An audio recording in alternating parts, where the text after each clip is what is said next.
trade deadline, we're going to bring in our friend Bobby Marks because he knows about what's going on. And I'm going to start with the Raptors, right? They won a championship not too long ago, and they had a guy on that team named Kyle Lowry. He is in conversations, trade conversations, one of those teams I'm kind of happy about with my questionable Heat fandom. So what have you heard lately about Kyle Lowry? Yeah, I mean, he's on an expiring contract. This Raptors team has lost 9 games in a row.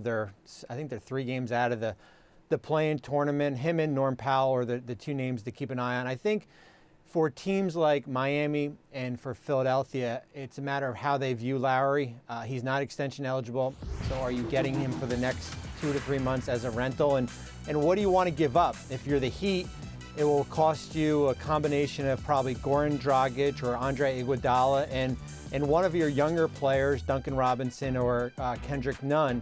For Philadelphia, I rarely see a team that's the best in the conference in prior trade deadlines willing to kind of trade 4 for 1 with Lowry. It would cost them certainly Danny Green and maybe even a player like Tyrese Maxey. But Lowry is definitely the guy that could maybe change the dynamics in that Eastern Conference.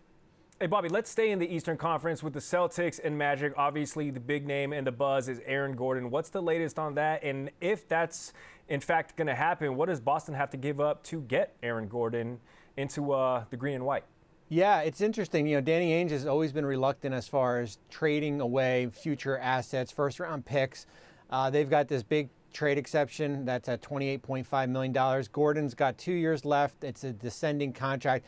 I think it's going to cost you two future ones if it's in 2021 or in 2023 to get a player like Aaron Gordon. I think it's to keep an eye on a team like Denver also, who has maybe the right players and mix of younger players, R.J. Hampton, Gary Harris. They're still looking for that Jeremy Grant type replacement, but I'd be surprised if Aaron Gordon is still in a Magic uniform when we get past 3 o'clock on Thursday. It's a little bit more questionable as to whether or not Kelly Oubre Jr. is going to remain with the Warriors. So what does that front office see for him as far as his future with the Golden State Warriors?